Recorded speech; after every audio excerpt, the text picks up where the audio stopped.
নমস্কার। যুক্তি তর্ক সঙ্গে অর্কই আপনাদের স্বাগত। আপনাদের সঙ্গে আমি অর্কপ্রভ সরকার। সবাইকে স্বনির্বন্ধ অনুরোধ, চ্যানেল সাবস্ক্রাইব করুন এবং থ্যাঙ্কস বাটনে ক্লিক করলে আপনাদের সহায়তা আমার কাছে পৌঁছে যাবে। 5ই মার্চ রাজনীতিতে খুব ঘটনাবহুল দিন। একদিকে বিহারের 10 বারের মুখ্যমন্ত্রী, মানে 10 বার শপথ নিয়েছেন নীতিশ কুমার, তিনি মুখ্যমন্ত্রীর কুর্সি ছেড়ে দিল্লি পাড়ি দিলেন, রাজ্যসভার সদস্য হবেন। নীতিশজি এক্স হ্যান্ডেলে বলেছেন যে লোকসভার তিনি সদস্য ছিলেন, বিহারের বিধান পরিষদের সদস্য ছিলেন, বিহারের বিধায়ক ছিলেন, কিন্তু কোনোদিন তার রাজ্যসভার সদস্য হওয়া হয়নি। তাহলে একটা অপূর্ণ ইচ্ছা ছিল, সেই ইচ্ছা এবার পূরণ হয়েছে। বিহারে বিজেপির মুখ্যমন্ত্রী হচ্ছে এবং নীতিশজি তার দীর্ঘ শাসনকালে বিজেপির সঙ্গে থেকে খুব স্বল্প সময়ে আরজেডির সঙ্গেও তিনি ছিলেন। বিজেপির কোর এজেন্ডা তিনি কিন্তু বিহারে ইমপ্লিমেন্ট করতে চাননি, তা বিজেপিও খুব একটা জোরাজোরি করেনি। এবার কিন্তু বিজেপির মুখ্যমন্ত্রী এবং দুজন উপমুখ্যমন্ত্রী হবেন সম্ভবত জেডিইউ থেকে। সে তো গেল একটা প্রশ্ন, কিন্তু আমাদের ব্ল্যাক ডায়মন্ডকে তাড়িয়ে দিয়েছেন অমিত শাহ, একেবারে অপসারিত এবং বিতাড়িত। কে ব্ল্যাক ডায়মন্ড আপনাদের বুঝতে অসুবিধা নেই। একটা সময় গোবিন্দার একটা গান খুব হিট হয়েছিল, গোরে গোরে চেহারে পে কালা কালা চশমা। কিন্তু আমাদের এই মহামহিম লোকভবনের প্রাক্তন অধীশ্বর, তিনি তো আর গোরে গোরে চেহারে পে কালা কালা চশমা নন, তিনি একেবারে নিখাদ ব্ল্যাক ডায়মন্ড। 2022 সালের নভেম্বরে দায়িত্ব নিলেন। একসময় স্টেট ব্যাংকের শ্যামবাজার ব্রাঞ্চে কাজ করতেন, তারপরে আইএস হয়েছিলেন। তার বাবা স্বাধীনতা সংগ্রামী ছিলেন, নেতাজি ভক্ত ছিলেন, সেই জন্য তাদের পরিবারের সবার পদবিতে বোস নামটা রয়েছে।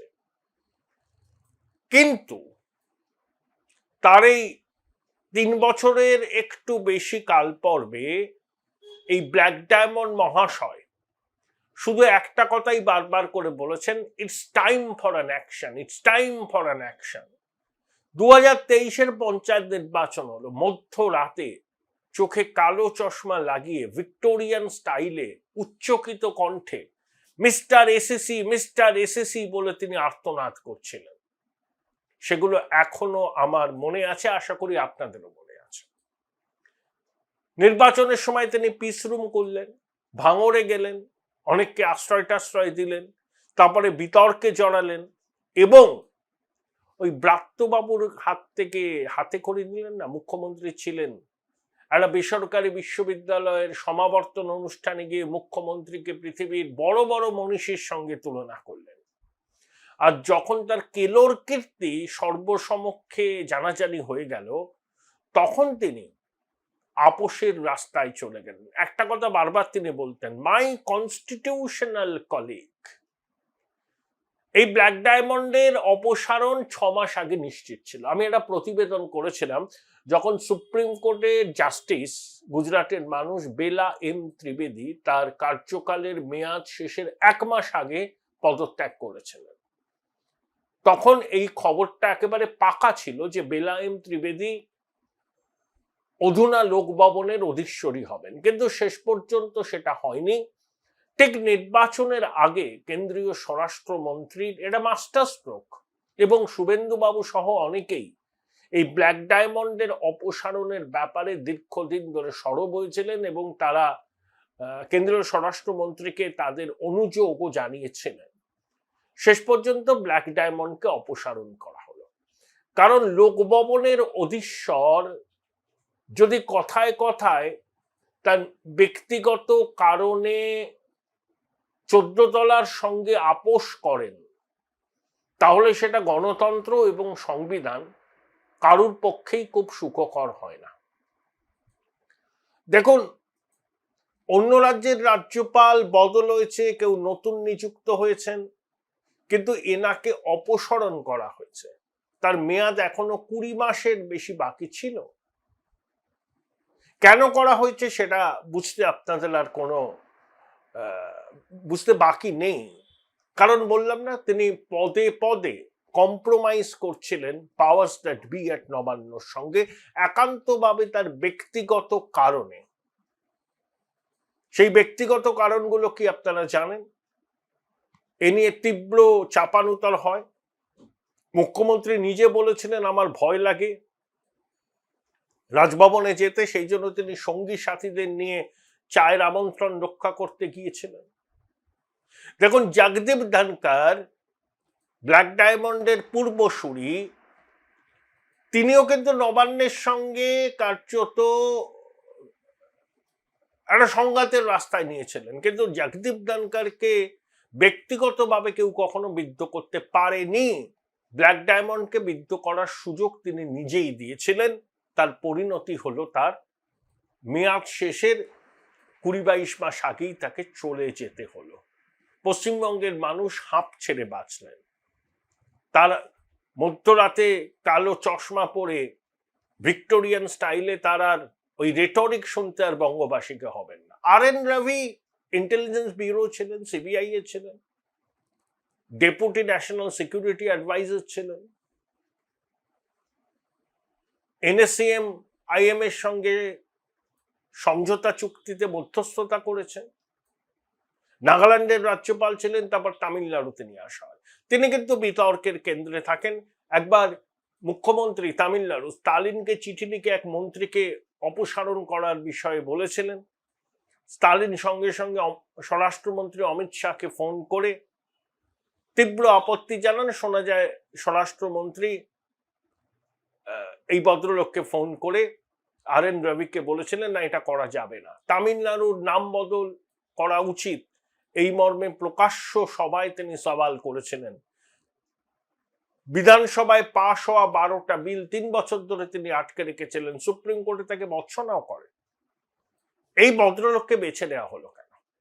সুস্পষ্ট কারণ আছে। অনেকে বলছেন, আমার কাছে কতগুলো কারণ খুব নির্ণায়ক বলে মনে হয়েছে। দেখুন, এই রাজ্যে এপ্রিলের শেষে ভোট হওয়া কার্যত অসম্ভব, কারণ এখনো পর্যন্ত যা খবর 60 লক্ষ লজিক্যাল ডিসক্রিপেন্সির যে বিষয়টা ঝুলে আছে তার 1/10 ফয়সলা হয়নি।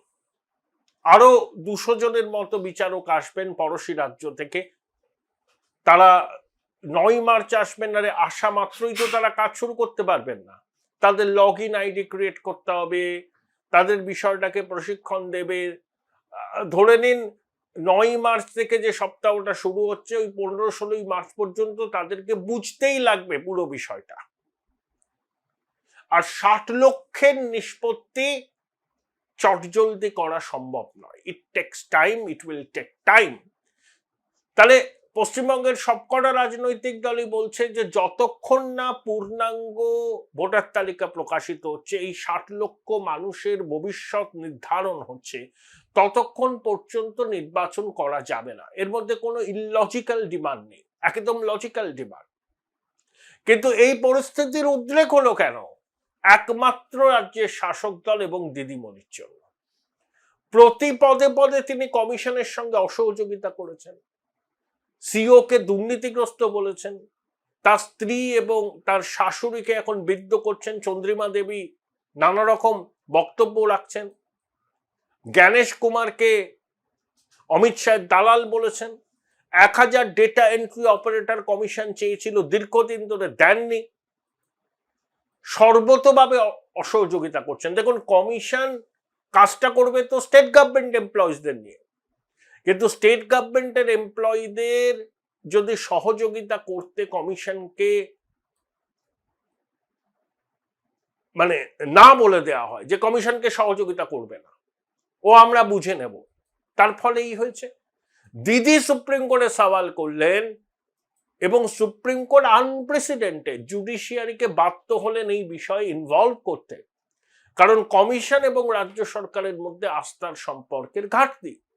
10ই মার্চ সুপ্রিম কোর্টে SIR নিয়ে শুনানি আছে, ভীষণ গুরুত্বপূর্ণ সেই শুনানি। তাহলে নির্বাচন কমিশন তাদের অবস্থান জানাবে 10ই মার্চ, অন্যরাও বক্তব্য রাখবেন। আমার প্রশ্ন হচ্ছে 60 লক্ষ মানুষের ভবিষ্যৎ যেখানে ঝুলে আছে, তারা জানেনই না শেষ পর্যন্ত তারা ভোটাধিকার পাবেন কিনা। সেই বিষয়টা নিষ্পত্তি না হলে কিভাবে নির্বাচন হবে? ধরুন একটা আংশিক তালিকা বেরোলো, 20 লক্ষের আংশিক তালিকা, 40 লক্ষের নিষ্পত্তি হলো না। সেই 20 লক্ষের মধ্যে ধরুন 10 লক্ষ নাম বাদ গেল, তারা অনেকেই তো আবার ফর্ম 6 দাখিল করে আবেদন করতে পারেন। যতক্ষণ না নিষ্পত্তি হচ্ছে যে তিনি ভোটার নন, ততক্ষণ পর্যন্ত নতুন করে আবেদন করার সুযোগই থাকছে না। তাহলে আপনি ফর্ম 6 আবেদন করলেন, 24 ঘন্টার মধ্যে আপনার আবেদনের নিষ্পত্তি হবে না। তাহলে একটা সাংবিধানিক সংকটের দিকে রাজ্য এগিয়ে যাচ্ছে। এর জন্য দায়ী হচ্ছে ওই নবান্নের 14 তলা 13 তলা। তারা প্রথম থেকেই একেবারে যুদ্ধংদেহী মনোভাব নিয়ে এসআইআর এর বিরোধিতা করেছিল। এটি সাংবিধানিক প্রতিষ্ঠানকে কিভাবে অপদস্থ করা যায় তার নানা রকম ফন্দি ফিকির করেছিল। এখন দিদিমণি অভিষেক বলছেন যে বিচার বিভাগের এক অংশের সমর্থন নিয়ে একটা সাংবিধানিক সংকট তৈরি করতে চাইছে কমিশন। না, বিজেপি এই পরিস্থিতি আসতই না যদি প্রথম থেকে রাজ্য সরকার সহায়তা করত নির্বাচন কমিশনকে তার সাংবিধানিক দায়িত্ব পালনে, তাহলে এই পরিস্থিতির আজকে সৃষ্টিই হতো না। দিদিমণি ধর্নায় বসছেন, বসতেই পারে, কোনো অসুবিধা নেই। তাহলে RN রবিকে আনা হলো কেন? দেখুন, এটা একটা সীমান্তবর্তী রাজ্য, 2200 কিলোমিটার ভারত বাংলাদেশ সীমান্ত। RN রবি ইন্টেলিজেন্সের দায়িত্বপূর্ণ পদে ছিলেন। তিনি জানেন যে সীমান্তবর্তী রাজ্যের নিরাপত্তার বিষয়টাকে কতটা গুরুত্ব দেওয়া দরকার। ইতিমধ্যেই ডেমোগ্রাফিক চেঞ্জের অভিযোগ আসছে। এই যে 60 লক্ষ লজিক্যাল ডিসক্রিপেন্সিতে ঝুলে রয়েছে ভাগ্য, তার মধ্যে 20 লক্ষ হচ্ছে মুর্শিদাবাদ এবং মালদা, সীমান্তবর্তী জেলা। রাজ্য জমি দিচ্ছে না, ফেন্সিং হচ্ছে না। সদ্য সমাপ্ত বাংলাদেশের নির্বাচনে ভারত, পশ্চিমবঙ্গ, বাংলাদেশের সীমান্তবর্তী জেলাগুলোতে মানে বাংলাদেশের দিকে জামাতের বিপুল জয় আমাদের চিন্তা বাড়িয়েছে। কলকাতা থেকে লস্করে তৈবা জঙ্গি গ্রেপ্তার হয়েছে, সাদরাদি এখানে ছিলেন। অতীতে MK নারায়ণকে আমরা দেখেছি, তিনিও গোয়েন্দা ছিলেন। RN রবিও গোয়েন্দা। সীমান্তবর্তী রাজ্য পশ্চিমবঙ্গ, জনবিন্যাসের ব্যাপক পরিবর্তন হয়েছে বলে কেন্দ্রীয় সরকার মনে করছে। তারা ডেমোগ্রাফিক কমিশন তৈরি করবে বলে প্রধানমন্ত্রী জানিয়েছেন, যদিও তার স্ট্যাটিউট এখনো তৈরি হয়নি, বা হলেও আমার জানা নেই। এবং এই রাজ্যের পুলিশ এবং সিভিল অ্যাডমিনিস্ট্রেশন ভীষণ রকম অনুপ্রাণিত এবং অনেকে গৃহপালিত। তাদেরকে লাইনে আনা, সঠিক পথে আনা, এটা একজন করাঘাতের মানুষের পক্ষেই সম্ভব, যেটা ব্ল্যাক ডায়মন্ড করতে পারছিলেন না। কারণ তিনি তার কি বলবো তার নিজস্ব স্খলনের জন্য শাসক দলের ব্ল্যাকমেলের শিকার হচ্ছিল। সেটা কেন্দ্রীয় স্বরাষ্ট্র মন্ত্রক জানতো।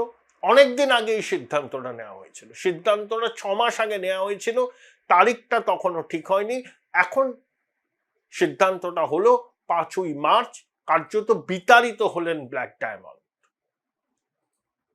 দিদিমণির উদ্বেগ তো বাড়বেই। দিদিমণি ব্ল্যাক ডায়মন্ডকে যেভাবে ম্যানেজ করতে পারতেন, RN রবিকে কিছুতেই পারবেন না। এবং একজন প্রাক্তন পুলিশ কর্তা হওয়ায় এবং ইন্টেলিজেন্সে কাজ করার সুবিধায় তিনি মাল্টিপল সোর্স থেকে ইনপুট পাবেন এবং সেই ইনপুটগুলো তিনি স্বরাষ্ট্র মন্ত্রকে শেয়ার করবেন। অনুপ্রবেশ, ডেমোগ্রাফিক চেঞ্জ, পুলিশ প্রশাসনের একটা অংশের ভীষণ রকম অনুপ্রাণিত বোধ করা। দেখুন, আমি একটা কথা সাফ বলে দিই, আমার তৃণমূলের বন্ধুরা অসন্তুষ্ট হবেন, ভাই আপনাদের সরকারের সময় যে প্রশাসন, সেই প্রশাসনকে at the helm of the অ্যাফেয়ার্সে রেখে কোনোভাবে একটা সুষ্ঠু অবাধ নির্বাচন সম্ভব নয়। এই প্রশাসন তখনই একেবারে ট্র্যাকে আসবে, লাইনে আসবে, যখন তারা 14 তলার নির্দেশ মানতে আর বাধ্য হবেন না। তখনই দেখবেন এই প্রশাসন ভীষণ রকম ভাবে সংবিধান মেনে, আইন মেনে দুষ্টের দমন শিষ্টের পালন করছে। তাহলে সাংবিধানিক সংকট তৈরি হয়ে গেছে। আমার ধারণা নির্বাচন কিভাবে হবে এই প্রশ্ন কোনো সদুত্তর নিয়ে এতগুলো লোককে বাদ রেখে কি করে নির্বাচন হয়? সুপ্রিম কোর্ট ফয়সলা করবে, কারণ ব্যাপারটা সুপ্রিম কোর্টে চলে গেছে। সুপ্রিম কোর্টে জুডিশিয়াল সার্ভিসের অফিসারদের নিয়োগ করেছে, তারাই এবার ডিসাইড করবে। এবং সুপ্রিম কোর্ট কোনো টাইম লাইন বেঁধে দেয়নি যে অমুক সময়ের মধ্যে এই 60 লক্ষ লোকের ভাগ্যের ফয়সলা করতে হবে জুডিশিয়াল সার্ভিসের অফিসারদের। বরঞ্চ সুপ্রিম কোর্ট বলেছেন যে আমলাশাহীকে জুডিশিয়ারির উপর মাতব্বরি করতে দেব না। দিদিমণি চেয়েছিলেন যে এই আরোরাই ফাইনাল কল নেই। সুপ্রিম কোর্ট দর্তহীন ভাষায় জানিয়ে দিয়েছেন যে আমলাশাহীকে জুডিশিয়ারির উপর মাতব্বরি করতে দেব না। মানে সিদ্ধান্তটা নেবেন ওই জুডিশিয়াল সার্ভিসের অফিসাররাই। কলকাতা হাইকোর্টের প্রধান বিচারপতি তত্ত্বাবধান করছেন, কমিশনকে রিপোর্টও পাঠানো হচ্ছে, এবং তারা কিন্তু খুব নিরপেক্ষভাবে কাজ করবেন বলে আশা। মলয় ঘটককে আসরে নামিয়ে দিদিমণি চেষ্টা তো করবেনই, করছেন না আমি বলছি না, হয়তো করছেন। যেভাবে তিনি বিএলওদের প্রভাবিত করার চেষ্টা করেন, দিদিমণি এই চেষ্টা করবেনই এবং করছেনও।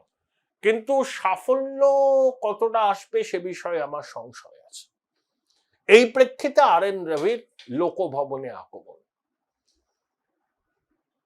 আমি একটা কথা বহুদিন আগে বলে যাচ্ছি, দেখুন মমতা বন্দ্যোপাধ্যায় যখন বিরোধী নেত্রী ছিলেন না, কথায় কথায় রাষ্ট্রপতি শাসন 355 এইসব দাবি করতেন, হয়নি তো একবার, হয়নি। বিজেপির নেতারাও কথায় কথায় রাষ্ট্রপতি শাসনের দাবি করতেন। রাজ্যপাল বললেন যে ল অ্যান্ড অর্ডার সিচুয়েশন ভেঙে পড়েছে, সুপারিশ করলেন, হবে না রাষ্ট্রপতি শাসন, ওভাবে হয় না। এবং এনডিএ সরকার কাশ্মীর এবং মণিপুর ছাড়া কোথাও ইলেক্টেড গভর্নমেন্টকে ল অ্যান্ড অর্ডারের কারণে ফেলে দেয়নি। কিন্তু এসার বোম্মাই মামলায় যদি আপনি পড়েন, সেখানে স্পষ্ট বলা আছে সাংবিধানিক প্রতিষ্ঠান তার সাংবিধানিক দায়িত্ব পালন করতে গিয়ে যদি বাধাপ্রাপ্ত হয়, তখন ধরে নিতে হবে সাংবিধানিক প্রতিষ্ঠান ভেঙে পড়েছে। সেক্ষেত্রে যদি রাষ্ট্রপতি শাসন জারি হয়, তাহলে সংসদের উভয় কক্ষের অনুমতি লাগে না। নির্বাচন কমিশন সাংবিধানিক প্রতিষ্ঠান, এসআইআর তার সাংবিধানিক দায়িত্ব, সেটা পালন করতে গিয়ে সে বাধাপ্রাপ্ত হচ্ছে, মানে সাংবিধানিক প্রতিষ্ঠান তার সাংবিধানিক দায়িত্ব পালন করতে পারছে না। এই প্রেক্ষিতে যদি রাষ্ট্রপতি শাসন জারি হয়, তাহলে কিন্তু কারুর কিছু বলার থাকবে না। কমিশনও সুপ্রিম কোর্টের উপর ছেড়ে দেবে পুরোটা, সুপ্রিম কোর্টে সিদ্ধান্ত নিতে হবে, কারণ তারা কোনো সময়সীমা দেয়নি জুডিশিয়াল সার্ভিসের অফিসারদের যে অমুক সময়ের মধ্যে তালিকা পেশ করতে হবে। এবং সবকটা রাজনৈতিক দল বলছে যে এত মানুষকে ভাগ্য নিষ্পত্তি না করে কিভাবে নির্বাচনের দিন ঘোষণা হয়। মে মাসের 5 তারিখে এই সরকারের মেয়াদ শেষ হয়ে যাচ্ছে, হাতে সময় খুবই অল্প। তাহলে সাংবিধানিক সংকট হলে লোকভবনের গুরুত্ব থাকে। ব্ল্যাক ডায়মন্ড সেক্ষেত্রে কার্যকরী ভূমিকা পালন করতে পারতেন না। ওই যে বললাম, তিনি পদে পদে কম্প্রোমাইজ করে চলতেন পাওয়ার্স দ্যাট বি এট নবান্নর সঙ্গে। কিন্তু RN রবির মতো লোক, যিনি ব্যক্তিগতভাবে ইম্পেকেবল ইন্টিগ্রিটির এবং ইন্টেলিজেন্সের একজন দক্ষ অফিসার, তিনি এই কঠিন সময়ে লোকভবনের হাল ধরলে পরে অনেক কিছু বিষয় পরিষ্কার হয়ে যাবে, যে সিদ্ধান্তই হোক না কেন। সুপ্রিম কোর্ট যদি বলে না না নির্বাচনটা করতেই হবে, যতজনের ভাগ্যের ফয়সলা হবে ততজনই তালিকায় থাকবে, মিটে গেল। আবার সুপ্রিম কোর্ট যদি বলে যে এতজন মানুষকে বাদ রেখে এই মুহূর্তে ভোট করাটা ঠিক নয়, নির্বাচন ওয়েট করতে পারে, এসআইআর চলমান প্রক্রিয়া শেষ না হলে কি করে হবে, আধ খ্যাচের এসআইআর এ ভোট হতে পারে না, তখন অবশ্যম্ভাবী রাষ্ট্রপতি শাসন জারি হয়ে যাবে, তখন লোকভবনের গুরুত্ব সব থেকে বাড়বে। এবং সেই জন্য লোকভবনে এমন একজনকে দরকার যিনি সাদাকে সাদা কালোকে কালো বলার দুর্লভ সৎসাহসটি রাখেন। দেখা যাক কি হয়। তবে দিদিমণি যে প্রচন্ড বিচলিত 5ই মার্চ সন্ধ্যে 8টার পরে তার এক্স হ্যান্ডেলের পোস্ট থেকে, সেটা দিনের আলোর মতো স্পষ্ট। Join Indian Institute of Hotel Management now. Right choice, right decision.